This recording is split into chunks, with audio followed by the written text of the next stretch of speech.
Alrededor de 2005, en una convención de Star Wars, nuestro querido George Lucas afirmó que en unos años empezaría a producir una secuela de la serie de animación 2D que encargó en su momento a Genndy Tartakovsky. Consecutivamente ese mismo año se empezarían a reclutar jóvenes promesas para la casi recién fundada Lucasfilm Animation. Entre todos esos diamantes en bruto se encontraba Dave Filoni, un joven director de animación que venía de dejar un muy buen sabor de boca en la serie animada de Nickelodeon, Avatar: The Last Airbender. Lucas contrató a muchísima gente joven de la convocatoria, pero Filoni fue escogido como director de la serie y el propio aprendiz de Lucas. A partir de ese punto, Dave Filoni y el joven equipo de Lucasfilm Animation, bajo la supervisión de George Lucas, empezarían a desarrollar la tan esperada nueva serie de animación. Los primeros bocetos e ideas para The Clone Wars acabaron en una historia protagonizada por una tripulación compuesta por un contrabandista, la pareja de este, un Gungan llamado Lunker, una Padawan Togruta Jedi llamada Ashla y el maestro de esta, que era un Twi'lek. El planteamiento no le hizo demasiada gracia a George Lucas debido a que este formato ya se había explotado en muchísimos medios de la saga. Pero este le enseñó a Dave Filoni que las ideas desechadas nunca se han de dejar atrás, ya que en otro momento pueden llegar a servirte. Con el tiempo llegaron a la conclusión que lo mejor sería tener como protagonistas a Obi-Wan Kenobi, a Anakin Skywalker y compañía. Aunque Filoni, haciendo uso de las enseñanzas de George Lucas, implementó a la Togruta aprendiz de los primeros bocetos, aunque le cambiaría el nombre a Ahsoka Tano. En 2007 finalmente se acabaría revelando el formato de la serie y que esta tendría el nombre de Star Wars: The Clone Wars.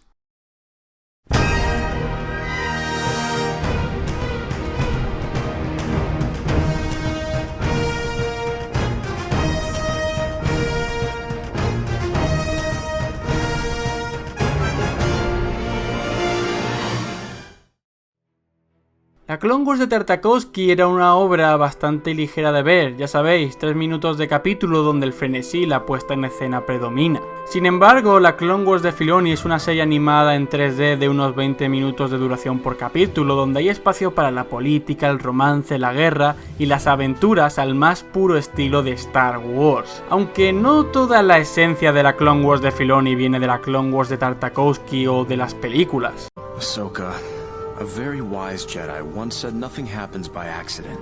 It is the will of the Force that you are at my side. Dave Filoni es un hombre de gustos especiales y juega con ello para acabar creando situaciones bastante interesantes. En primer lugar, The Clone Wars no es una serie con unos protagonistas fijos. La obra sigue el formato de la narrativa no lineal, donde los sucesos no tienen normalmente un orden cronológico o fijo. Lo curioso es que The Clone Wars fue una de las primeras obras que hizo esto en la primera década de los 2000, hasta que llegó Breaking Bad, Juego de Tronos, The Walking Dead e hicieron popular esta técnica. Pero si hemos de hablar de influencias como tal, por curioso que os parezca, visualmente The Clone Wars tiene cierta inspiración en los Thunderbirds de Gary Anderson. No obstante, a la hora de las peleas, Dave Filoni quiso plasmar en la serie el frenesí de los combates que tiene Avatar, ya que él mismo, cuando dirigió la serie, se quedó fascinado con el despliegue tan impresionante que hizo Nickelodeon en la animación. Y como he mencionado antes, The Clone Wars es una obra donde el amor y las aventuras tienen cabida. Pero el título de la serie es The Clone Wars, y por ello mismo me parece bastante interesante cómo Filoni, con una pequeña introducción, hace una declaración de intenciones brutal sobre toda la obra.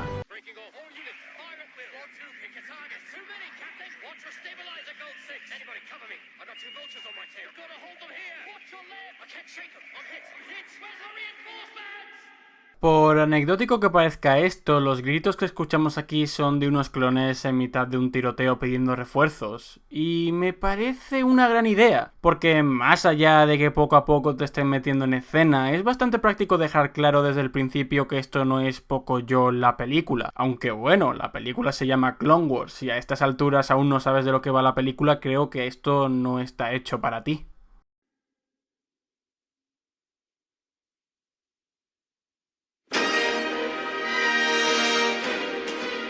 ¿Os acordáis cuando os dije en el vídeo de Han Solo que era muy importante darle personalidad a una obra dentro de una franquicia? Pues The Clone Wars no empieza con el texto clásico de la saga como estaréis viendo, sino que tiene su propia introducción con su banda sonora y un narrador que nos sitúa en la trama. Y si saltamos la introducción, esta es de las primeras escenas que vemos en la película.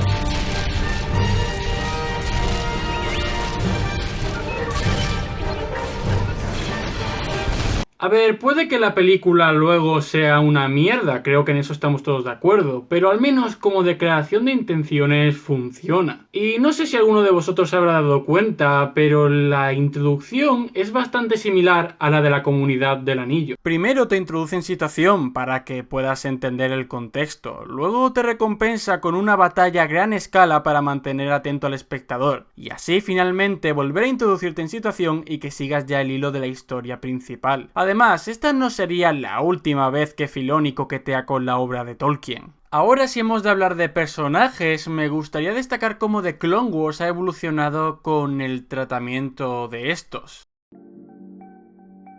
En las primeras temporadas los personajes en su gran mayoría eran bidimensionales, con un par de preocupaciones y pensamientos, pero planteados como algo que han de estar ahí porque son las personas que participaron en este conflicto. Parecía que Filoni no tenía demasiado interés en explorarlos, como si fuesen monigotes que solo sirven para meter espadazos y ya. De hecho, este caso se suele repetir en su mayoría con los villanos, que si te paras a pensar son más bien parecidos al Team Rocket de Pokémon. Ya sabéis, el villano de turno que más que un villano cumple la función de un obstáculo que sabes que los protagonistas van a vencer. Es que cuantos más episodios veía, más inofensivos me parecían Grievous o el Conde Dooku.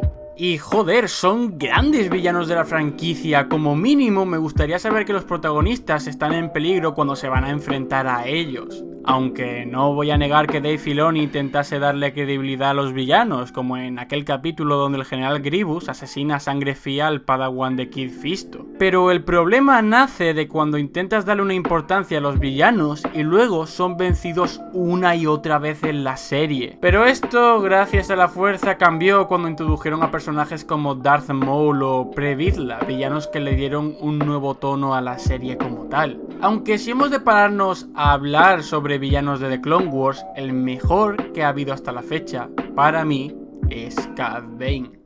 You are, but I, for one, have no intention of listening to this kind of insolence. Pero tío, que no llevas ni 3 capítulos en la serie, es que me cago en la p... Ahora hablando en serio, creo que Cad Bane es lo que necesitaba la serie en su momento, un personaje gris, crudo, con personalidad y por encima de todo imponente. Un verdadero desafío para los protagonistas, un personaje que sabes que cuando va a salir en pantalla es que la cosa se va a poner interesante. Y eso es lo que deberían de transmitir todos los villanos de la serie, aunque lo que podemos sacar en claro es que este tipo de errores luego se corrigieron y se aplicaron a otras obras, como en Star Wars Rebels. Y ya hemos hablado de los malos de la serie, pero ¿qué hay de los protagonistas? The Clone Wars, como he mencionado antes, es una serie que va dando vueltas por la galaxia y de vez en cuando nos presentan personajes nuevos o que ya hemos visto en otros medios de la saga. Pero lo interesante de los protagonistas es la evolución de un personaje en concreto, y esta es Ahsoka Tano.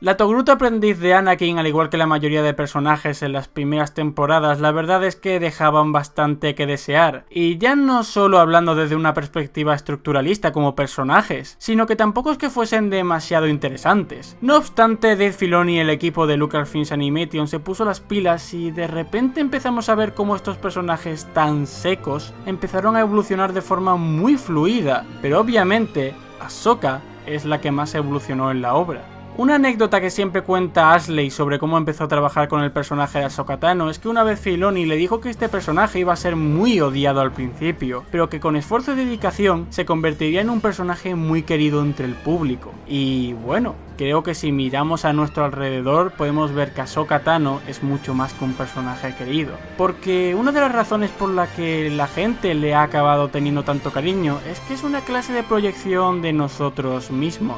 A ver, tampoco es el caso de Darth Revan donde literalmente él somos nosotros. Pero Ahsoka, al igual que la mayoría del público que veía la serie, creció y maduró. Sí, el público y Ahsoka Tano evolucionaron como personas al unísono. Pero fuera de este planteamiento tan interesante, Ahsoka como tal es muy buen personaje, tiene carisma, es atrevida, tiene un trasfondo interesante y cumple su función como personaje de la obra, mérito que no pueden decir otros. Aunque otro personaje que ciertamente también tiene una buena evolución es Asajj Ventress. Al principio nos la muestran como una simple marioneta del conde Dooku, una paria que en alguna temporada acabaría siendo asesinada por ser una inepta. Pero nope, los guionistas de la serie supieron que este personaje podía dar mucho más de ella y la hicieron independiente. Se alejó de las doctrinas Sith e incluso sufre un par de catarsis en la serie.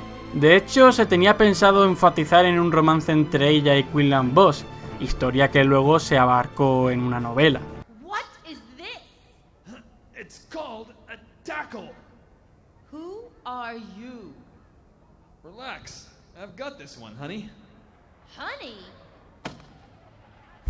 Respecto a los personajes en general, todos ellos siguen el rumbo que han de seguir para llegar intactos al episodio 3.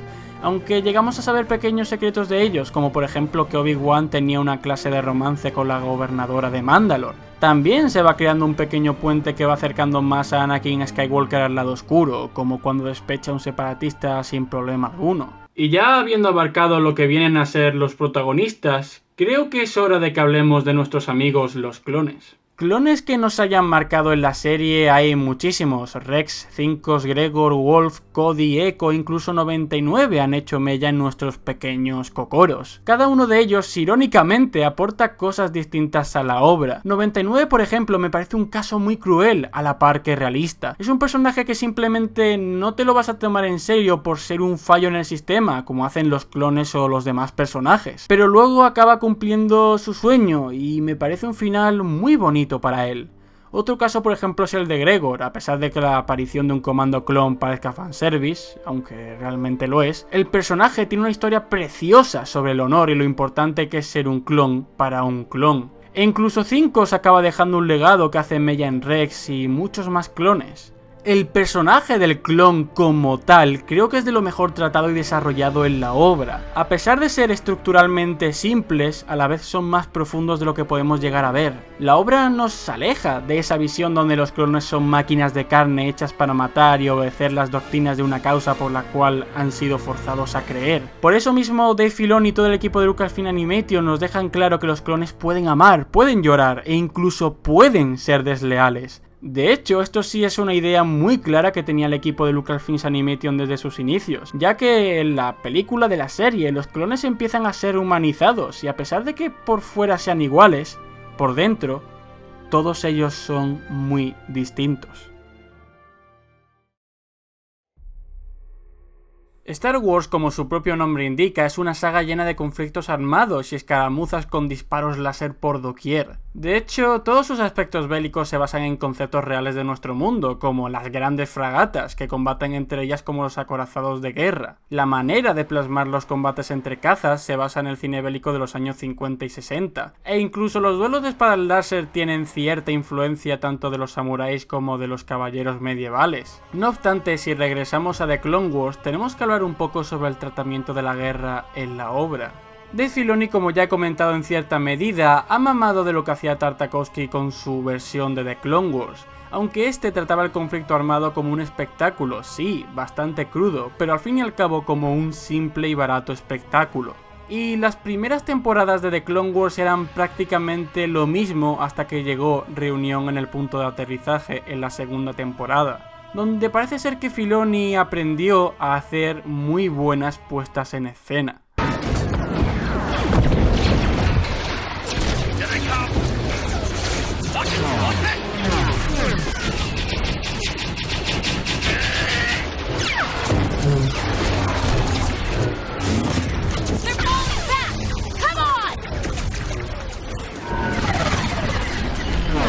Después de este capítulo podemos ir apreciando que Dave Filoni quiso experimentar más con las guerras y sus consecuencias, como en el tercer capítulo de la tercera temporada, donde el maestro Ima-Gundy y el clon Kelly se sacrifican para que los Twi'leks puedan escapar de Ryloth y ser ayudados por la República Galáctica. Con el transcurso del tiempo finalmente parece que Dave Filoni y su equipo comprendieron cómo hacer buenas puestas en escenas y tratar la guerra de una forma cruda y realista. De hecho, toda esta evolución y aprendizaje se ve plasmado en el desembarco de Umbara.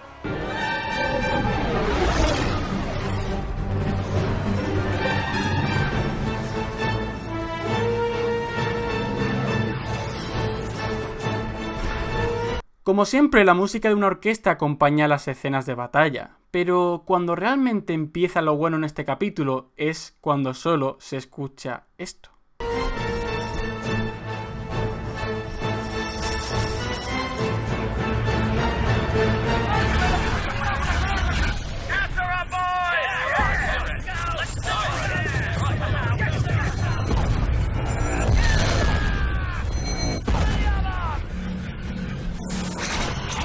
También existe otros capítulos que tratan sobre la guerra y son bastante interesantes de analizar, como en Defensores de la Paz, donde Anakin Skywalker y compañía tienen que enfrentarse solos a un ejército de separatistas para defender a un pueblo indígena que se sitúa como neutros en las guerras clon. En general creo que The Clone Wars cuando le apetece sabe tratar muy bien a la guerra, pero en muchas ocasiones tira lo fácil que es el espectáculo barato sin mucho más que decir.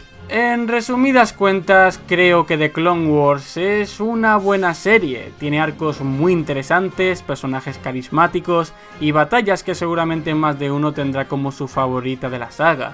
Es obvio que la obra no es perfecta y ha hecho muchísimas cosas mal, pero a pesar de lo idealizada que está The Clone Wars por la fandom, no puedo negar que su historia sea interesante y entretenida. Por ello mismo, para continuar con esta serie de análisis, el siguiente será sobre Star Wars Rebels, ya que acaba de terminar la serie como tal. Y eso, espero que os haya entretenido el vídeo tanto como a mí me ha gustado hacerlo. Un saludo y hasta la próxima.